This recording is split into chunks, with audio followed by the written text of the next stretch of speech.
زموږ وطن افغانستان د هرې شېبې ورځې او اونۍ په اوښتو او د ګړۍ د لنډو او اوږدو ستنو په تاوېدو د خپل تاریخ یوې ډېرې مهمې نیټې ته ورلنډېږي. 2040 کال کې به د هغې ښادۍ ټیک 3 پېړۍ پوره شي چې بابا ټولواک ابدالي احمدشاه پکې د افغانانو د سترواکۍ جنډه هسکه کړه. په دغو نږدې 110,000 ورځو کې پر وطن ډېرې تودې سړې راغلې. ولسونه یې تجربې وکړې او ولیدې. په دوی هم تجربې وشوې او لا کیږي.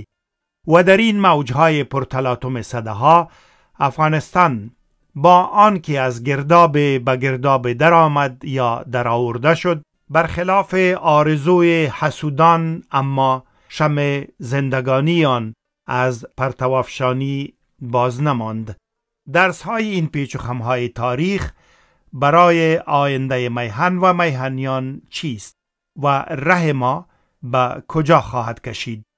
د غیر سیاسی بحثونو یوې مفصلې او نوې لړۍ کې به د راتلونکي لپاره د تیر لوستونه له یوه داسې چا سره چې د ژوندانه ډیره برخه یې د هغو په زده کړه او ورزده کړه اړولې رایاد او تازه کړو له ولسمشر محمد اشرف غنی سره.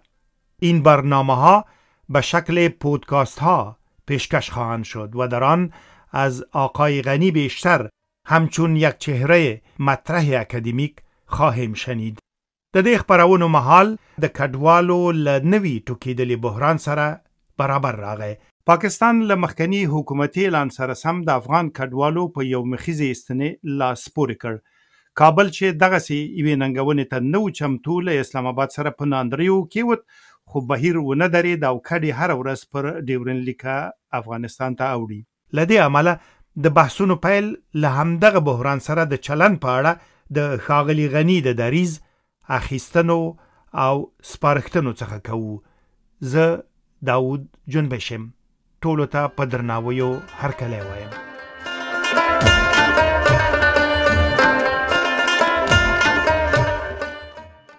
ډاکټر صاحب هرکله ستړي مشئ.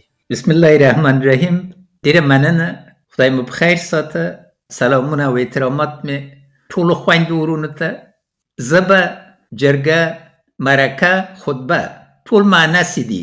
نو دا د خدای جل شانه اراده وه چې زه به کې داسې عمده کلمات په تانیث باندې ختم سي. نو هیله ده چې ما احترامات ټول خویندې او ورونه ومني. هیله ده چې په وطني ژبه دا رقم وغږیږو چې ټول وطنوال را سره په یو ټغر کې کېناستلي او هیله ده چې یو لازمي اجماع ته ورسیږو چې وطن له دې ستونزو نه ووځي او په خیر او قرار خپل جهت پیدا کړي. دغه خو به کوو، ستاسې خبرې به اورو، ستاسې طرحې ډېرې مهمې دي، غوږ به ورته نیسو. بېانصافي به وي د سر کې باید ووایم او اورېدونکو ته هم دا یادونه او اعتراف باید وکړم چې د دې پروګرامونو نوښت ډاکټر صاحب ستاسې خپل دی او سره له دې چې زه به یې کوربه یم، لوری به یې تاسې ټاکئ. مننه. بیا هم موږ ولس د لوی عقل خاوند او له یو لاس نه ټک نه خیزي او نه لمر په یو ګوتو باندې پټېږي. نو ضروره ده چې یو بل سره وغږېږو، په سړه سینې باندې خپل مشکلات باندې پوه سو او د حل لارو باندې نتیجه ته ورسیږو. تشکر استاد. در این حال میخوام که شما در همین جا یک تعهدم با ما و با شنونده ها بکنین که این سلسله که امیدوار هستم شکل پودکاست های پیهمه بگیره، ادامه پیدا میکنه و تنها به مسائل مهاجرین محدود نمیمانه. مطلقا. بازم احترامات خود به تمام خواهر و برادرها ارائه میکنم و تعهد میز که بحث همه جانبه نه تنها سر مشکلات بلکه سر دارایی ها، فرصت ها و راه های حلم متمرکز می سازیم. همیشه نظر می بوده و بازم هست که عقل جمعی افغان ها فضل خداوند بسیار قوی است و اگر فرصت یک گفتمان واقعا ملی فراهم شود ملت رای خود را پیدا میکنه. ما سریزه کې وویل چې دغه اوس افغانستان چې له کوم حالت سره مخامخ دی د کډوالو ستونزه ده، البته نور هم ډېرې دي، خو دا دغسې یو حالت یعنې حد اقل په د وروستیو لسیزو کې زما نه دی په یاد چې لسګونه زره کسان د یو ځل په یوه هیواد باندې رامات شي. څومره جدي حالت دی؟ حالت جدي ده، ځکه آباد ته یې ګورئ. کم له کمه 8 میلیونه افغانان کډوال دي په ایران و پاکستان کې. رسمي د ملګرو ملتو اټکل دا د 4.5 میلیونه افغانان په ایران کې دي او نور پاکستان کې دي. د خپل د ایرانیانو د داخلي وزارت خبره داده چې 15 تا 6 میلیونه افغانان په ایران کې دي. د نه سربیره اټکل داده چې 6.5 میلیونه افغانان د وطن منځ کې بې ځای سوي دي. نو مسئله واقعا جدی ده. فکر میکنین خب ایران کنار میگذاریم، حالا که مسئله پاکستان مطرح است، چی تعداد از اینا با خطر اخراج یا عودت اجباری به افغانستان مواجه هستند؟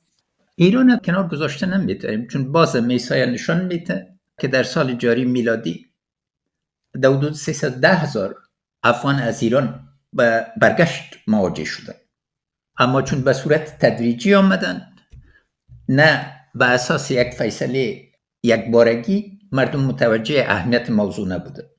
درباره پاکستان موضوع جدی است، از جهتی که یک فیصله سیاسی بدون بررسی سرتاسری عواقب ازی و همچنین طرز مدیریت ازی صورت گرفته.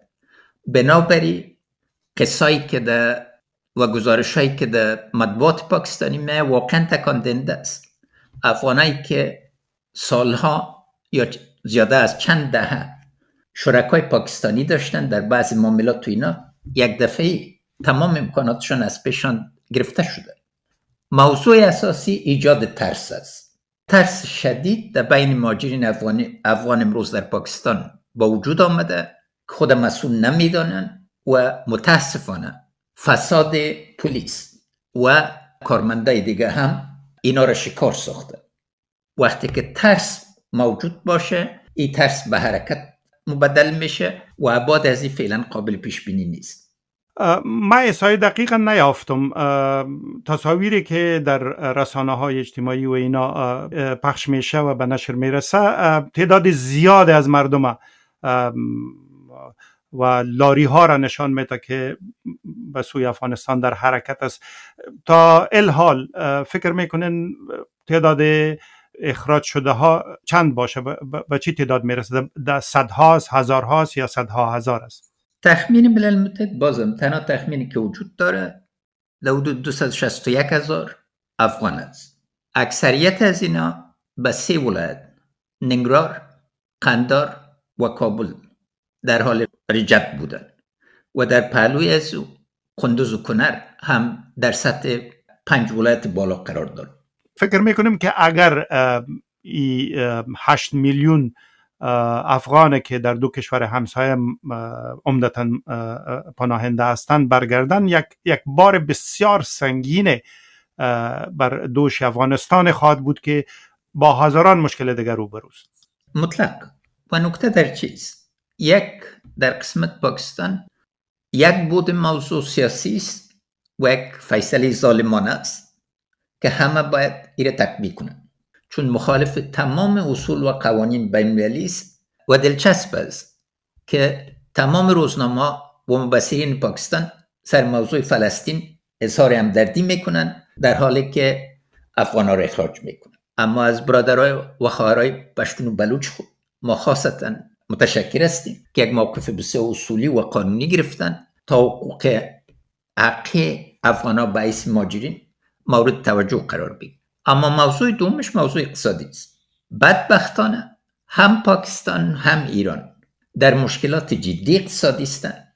ارزش پول روز به روز در حال کم شدن است و قیمت‌ها در حال بلند شدن است. شرایط کاریابی را که در گذشته وجود داشت وجود نداره و نقطه سومش یا بود سومش است که کمک‌های بین‌المللی که برای مهاجرین افغان در پاکستان وجود داشت و تا حدی برای ایران قابل تداوم نیست. جامعه بین‌المللی علاقه خود به کمک به افغان‌ها از دست داده. از اون جهت تمام تقاضایی که به خاطر کمک صورت میگیره تنها 1% ناچیزش مورد تمویل قرار میگیره. استاد